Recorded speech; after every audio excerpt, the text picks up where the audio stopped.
Welcome to Samba Samba. Enjoy the video.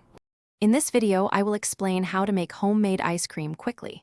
We'll dive right into a fantastic method that lets you enjoy creamy, delicious ice cream without needing an expensive machine or a lot of waiting. This approach is perfect for satisfying those sudden cravings, using just a handful of ingredients you likely already have. Get ready to whip up a delightful dessert in about 20 to 30 minutes of hands-on time, plus freezing. To get started, gather your simple ingredients. You'll need 2 cups of very cold, heavy whipping cream. This is crucial for achieving that light, airy texture. Next, grab 1 14-ounce can of sweetened condensed milk, which provides both sweetness and a smooth consistency. Finally, decide on your flavor.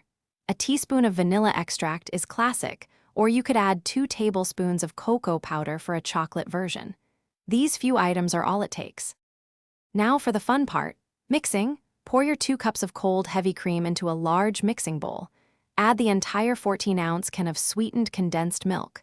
Stir these together gently.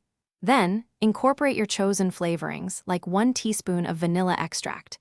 Using an electric mixer, beat the mixture on high speed for about 3 to 5 minutes until it becomes thick and holds soft peaks. This creates the airy base. Once your mixture is perfectly whipped, it's time to prepare for freezing.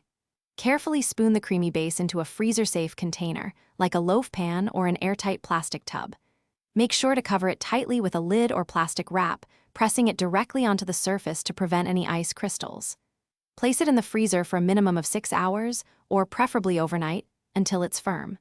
Then, scoop out generous portions and savor your homemade, quick ice cream. Thanks for watching. Consider subscribing if we helped you.